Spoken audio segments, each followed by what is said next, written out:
ইলাহা ইল্লাল্লাহ লালন রাসূলুল্লাহ। কেন এই গান না শুনলে ঘুম তো আসার কথা না। এই গান শুনলে ঘুম আসবে।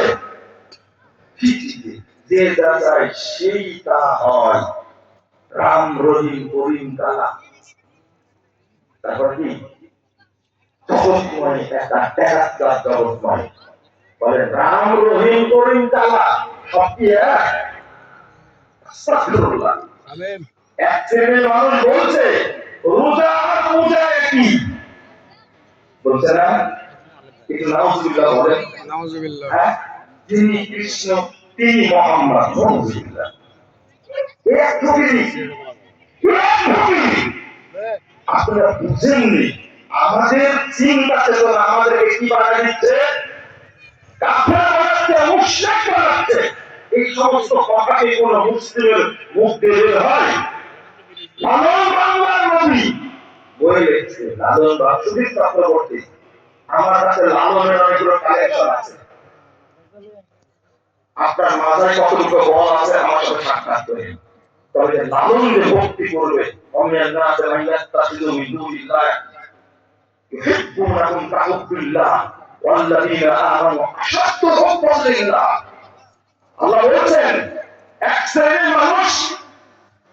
মানুষের তৈরি মাবুদকে আল্লাহর মতো ভালোবাসে। বলেন নাউযুবিল্লাহ, আস্তাগফিরুল্লাহ। আজকে নবীকে ভালোবাসে না লালনকে বেশি ভালোবাসে, নবীকে ভালোবাসে না নবীকে বেশি ভালোবাসে। আপনার কোথায় দিয়ে আছে কিসের চিন্তা করবেন আপনার? আপনি মুসলিম নাম ধরে আর গুরু এখন লালনের বড় গুরু হয়েছে একজন লেখক এক মুক্তা নাম হল কি ফরহাদ বাদশা, তাই না? ফরহাদ বাদশা এখন উপদেষ্টা রাখবেন। এজন্য তার ব্যাপারে কোনো কথা বলা যাবে না, চুপ থাকতে হবে।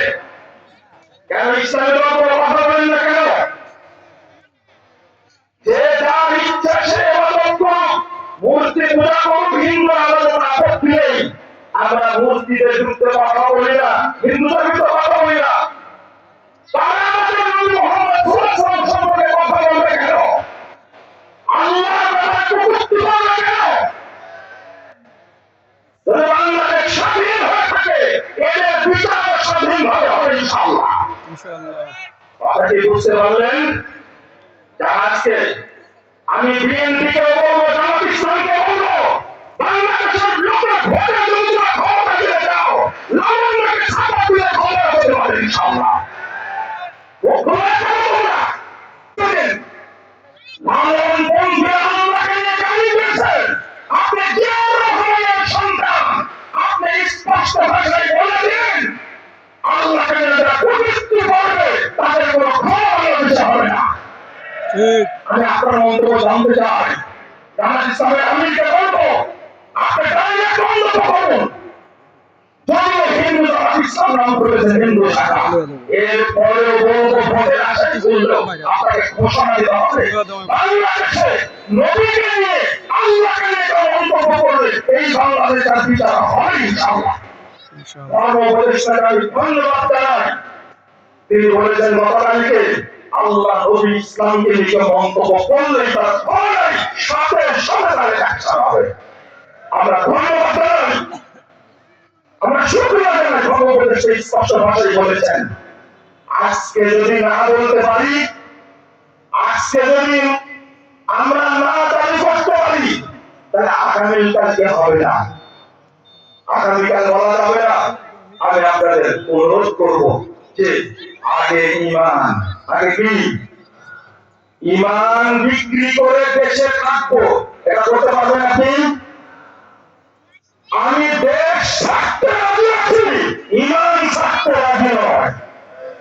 আমরা বলবো স্পষ্ট ভাষায় আমরা ফাঁসির কাছে ঝুলতে রাজি আছি, কিন্তু আমরা ঈমান বিক্রি করতে রাজি নয়।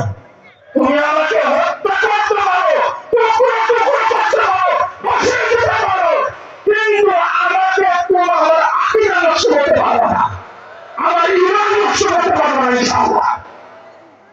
আমি আপনার ঈমান বাঁচানোর জন্য বলি, কোন দলের জন্য না। আগে ঈমান মুহাম্মদ